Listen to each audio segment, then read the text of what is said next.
The times today are both befuddling and exciting, with entrepreneurs cooking up algorithms that make yesterday's sci-fi look like yesterday's news. Let's meet these digital pioneers who are crazy enough to think they can change the world and just smart enough to actually do it.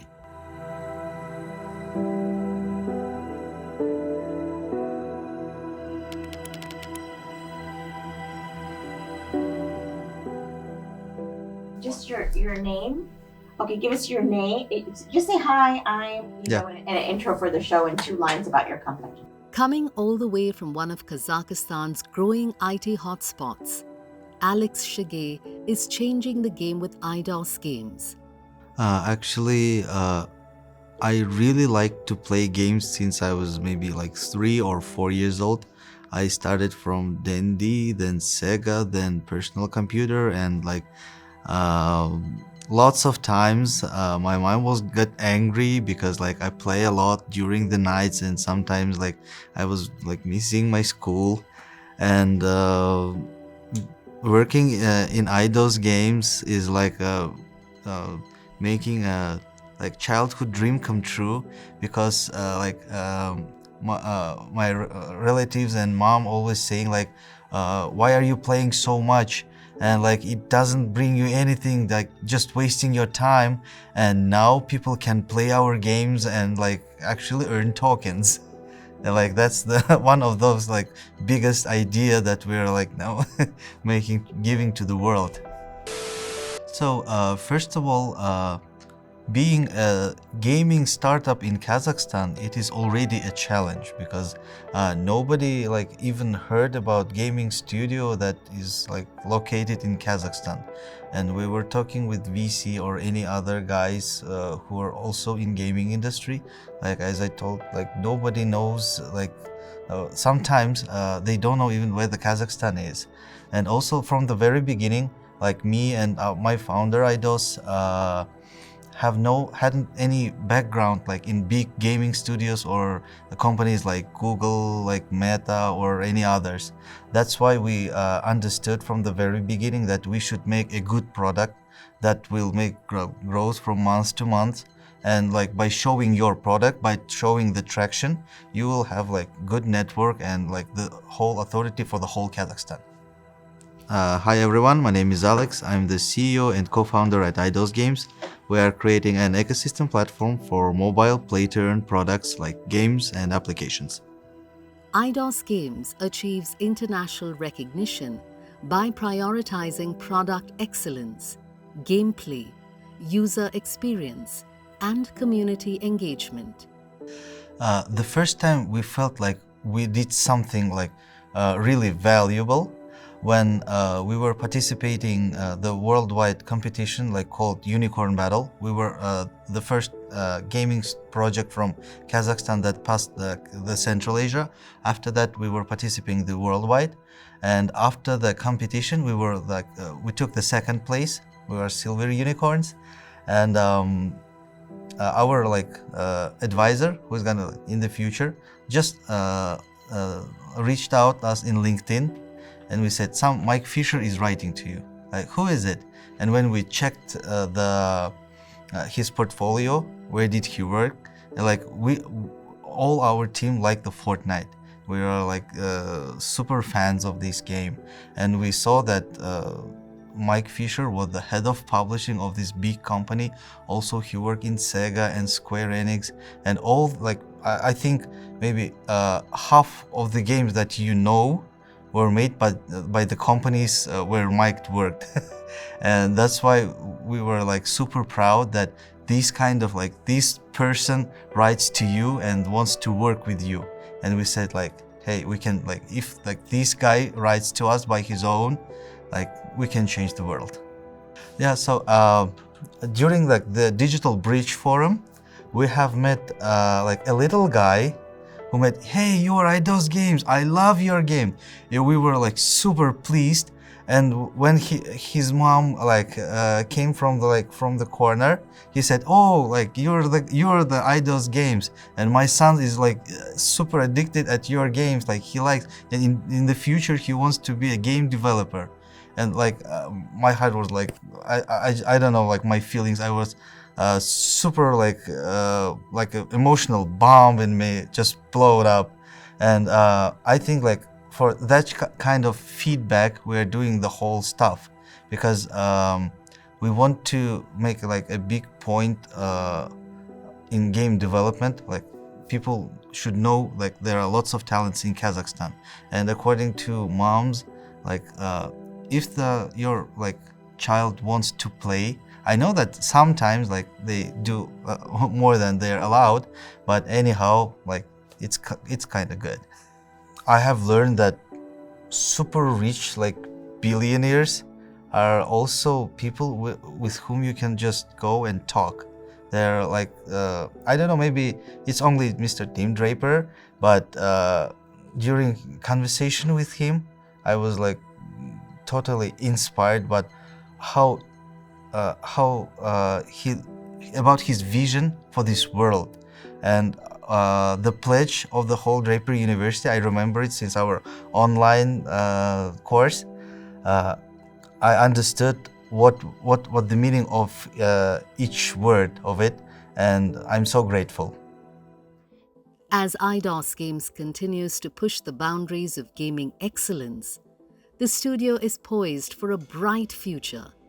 With a growing portfolio of hit games and a loyal community of players, it is set to become a major player in the global gaming industry.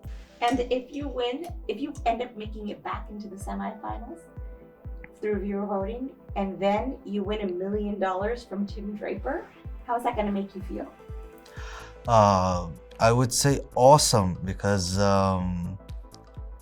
we've been doing this stuff for about like three years, and we really want to help like students, talents to make really good, interesting games, because like there is no life without fun, and we want to make more people to give like these funny things each other.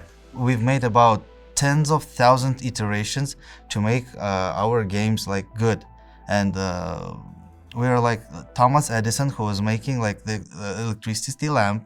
He said that I know 10,000 varieties how to do wrong, and only one how to do like good, and that's what like about Eidos Games.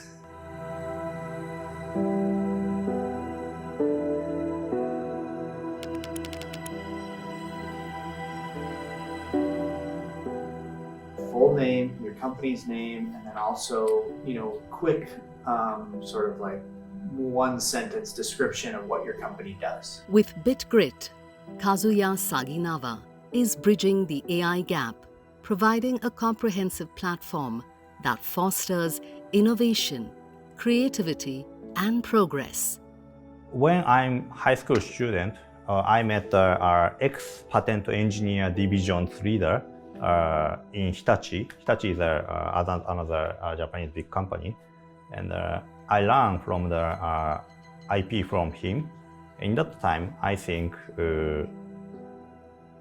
current world is developed by engineers, in my feeling. That's why I want to support more, and I feel respect for the engineer. 2017 is before the AI, AI is not so major compared to now. In that time, I focusing data science and AI layer is only on the computer only, and the Web3 can trace entire process. That's why we focusing entire patent support to AI and data science support. We focusing layer. My name is Kazuya Saginawa, and we from BitGrit. BitGrit is mainly two parts. One is a data scientist community, and other side is the algorithm library. And we want to provide this algorithm library to everyone. And that means we want to say AI for everyone. Yeah. BitGrit enables data scientists to share and utilize algorithms, fostering human-AI collaboration and driving innovation. My first job is working in Canon, that is a camera maker in Japan, and my part is intellectual property engineer, and I discuss with the engineer every day and making the patent. And but in that time, sometimes patent is a very long journey to profit back to the engineer. In that time, I feeling I want to help engineer more directly. And in 2016, I saw the blockchain technology in China. They already using the Bitcoin or Ethereum or something. In that time, I learned smart contract itself, and I want to use this smart contract feature to patent-related business. That's why I starting BitGrid and quit the Canon. Yeah. Our platform have a data scientist community, and also we have a Web3 related part. We need to more, how to say, we need to be more famous for the data science layer and also Web3 layer. Mr. Tim have a well knowledge for the Web3, and he have a trust from the Web3 people. With BitGrid at the forefront, tomorrow's innovations will be shaped by the limitless potential of human-AI synergy. So what would you actually do with the $1 million right now if you got that prize money? Yeah, mainly two things. One is using advertise, this kind of Web3 advertise. And second one is we hiring more engineer inside, because our algorithm library is need to be developed. Actually, I'm very happy to focusing my project because I love working, and I love work itself is not correct. I love to support engineers or how to say, yeah, I want to support engineers. In that perspective, my current project is directly related to the engineer support. In that time, yeah, sometimes I feel hard. Hard work is sometimes hard, but basically I'm very happy to work to my project. Yeah.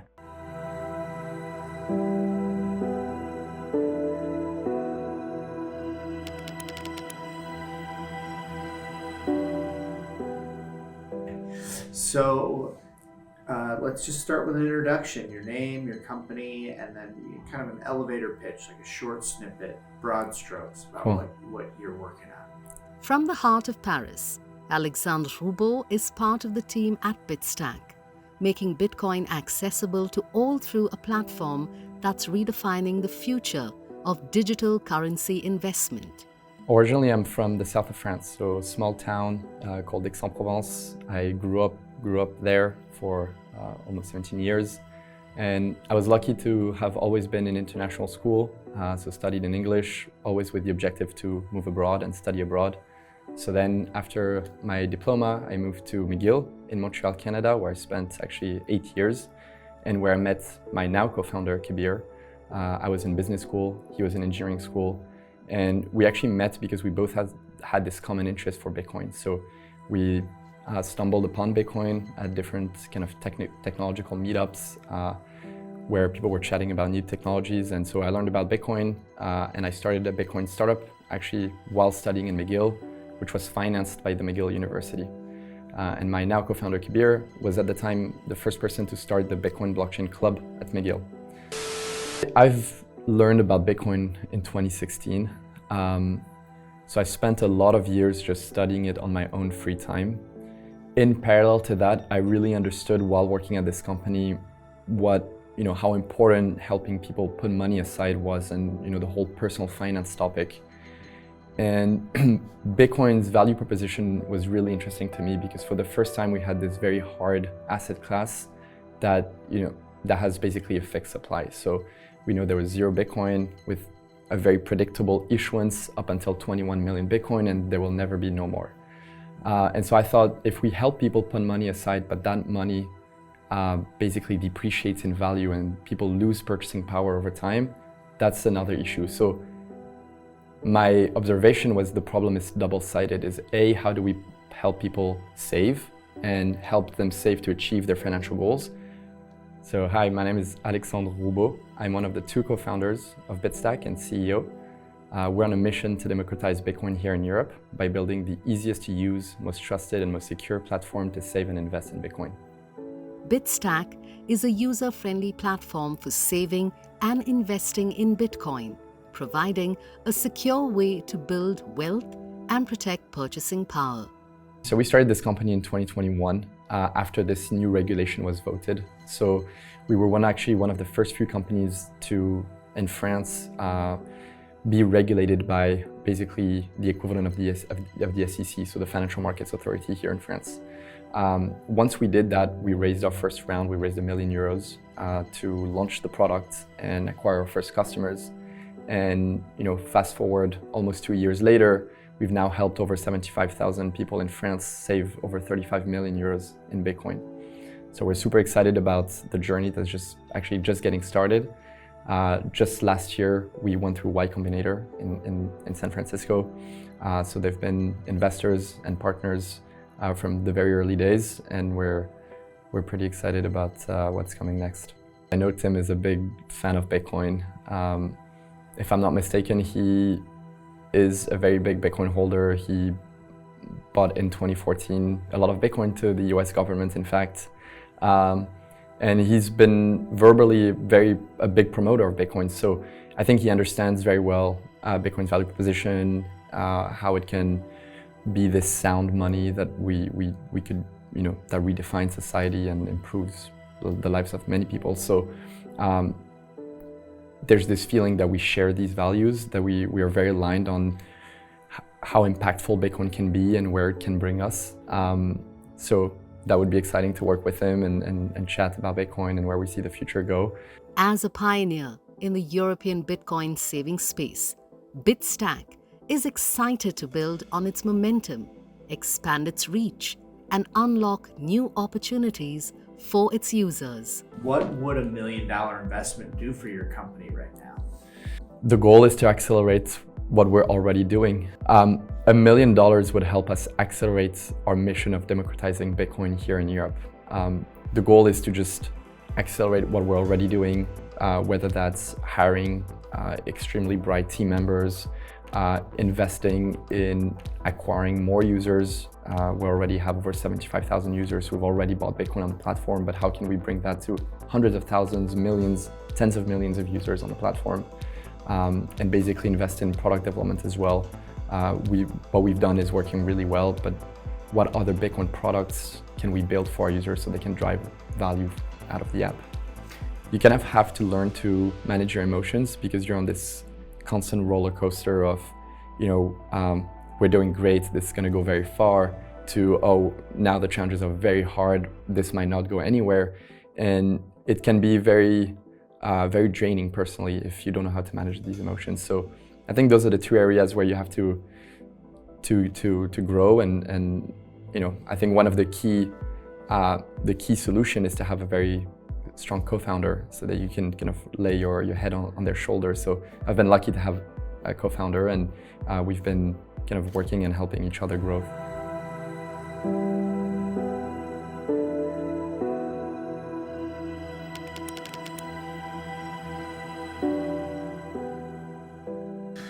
All right. So let's start out with an intro, just like your full name, your company name, and like kind of an elevator pitch, just like sort of the simplest, broadest version of what you're working on. From the thriving city of Austin, Matt Harris and Arkatar are transforming the creator economy with a platform that prioritizes people over algorithms, empowering meaningful connections and collaborations. So my career before being an entrepreneur was actually all on the investing side of the table. So I spent about a decade in later stage private equity, investing in bigger companies that have free cash flow and EBITDA, mainly in the industrial space. And then I spent the last 3 years investing in, from 2020 to 2023, investing in pre-seed, seed, and Series A startups, mainly as a deep tech investor. So like a lot of dual use stuff, a lot of outer space stuff. I would couch us as we're approaching our seed round, which, so to me, pre-seed is like team and a dream, and seed is, you know, team and a product and a couple users or customers. And so we're right there at the seed stage. And so we've got a 30-person team that is all over the world. So we're fully remote. We're headquartered here in Austin. That's where most of our team members are. And we are looking to, you know, we have a core group of users that started using the product, and we're looking to get ready to scale that into the market. Cool. My name is Matt Harris. I'm the CEO and co-founder of a startup called Architar, and we are making it so that creator communities can have trusted cross-platform human-only relationships. What we're doing on the data side, I think, is fairly unique in that we're doing two things. One is we're building in mechanisms to give permission and consent across platforms. So if you read all the regulations that have rolled out, like GDPR and CCPA, and I think about 60% of the world, like I think 14 US states, have rolled out these data privacy laws. And the common language across all these things is permissioning and consent. People have to give you permission and consent to you in order for you to use their data. And there's no way to do that today. There's no way to do it at scale. And so that's where we come in on the data side. We're creating one spot where you can give your permissions and your consents across all the platforms and get paid for that, is the idea. And the second thing that we're doing is really, really hard. And it's really what I meant when I said what we're doing is really big and hard. Is that the thing that's missing from the data security landscape is legal standing to own things in the digital world. And that's why, you know, because we don't have any legal standing in the digital world, like you in the physical world you're not connected to yourself in the digital world legally. Architar empowers individuals to control their digital identity, manage permissions and consent, and own their data, revolutionizing data security. The thing that really made it, the moment that really stuck out to me, that I kind of crossed over the threshold, was when I was talking to my wife about this. And we started dating when we were super young. We started dating when we were 14, and we've known each other since we were 10. And I was talking to her about it. And, you know, I've spent 15 years at some of the best investment companies in the world, and people think of me, and I think of myself, you know, as a you know, sort of white shoe finance guy. But I was talking to her and telling her about the opportunity, and she basically said, like, isn't this what you wanted to do when you were a kid? Like, isn't this what you talked about when you were 15? And that was like kind of an eye-opening moment that, like, this is what I want to do, you know. This is what I've always wanted to do. But the Draper organization is really big on entrepreneurs being superheroes, and they're really encouraging of failure. And so those are the two things that I think pre-seed and seed founders need the most, is connections and encouragement. As Architar continues to pioneer the future of data ownership and consent, it's poised to unlock a new era of digital autonomy, empowerment, and innovation. What would $1 million investment mean for you guys right now? $1 million investment for us would basically mean that we can get our first two products fully into the market and scaling, and we could be on our way to totally changing the relationship that every person, business, government, and bot has with their digital identities, relationships, content, and assets. And so we could do a lot with $2 million, both to make our investors a lot of money and make the world a better place. I think people that knew me when I was younger, that knew me like in middle school and high school, would see me now and they'd be like, makes sense. That is right where I thought Matt would be. He would be, he'd have a family, and he'd be running some company trying to do something crazy. And then anybody that met me after my early 20s, kind of after I got into the professional world, is shocked that I would do anything this crazy and stick with it for this long, even though I've had to make a good amount of sacrifices already. And so I think the you know, early college, high school version of me would look at me now and be like, yeah, that's what your goals were. So you did it, and would be proud, and would have no idea how hard it is.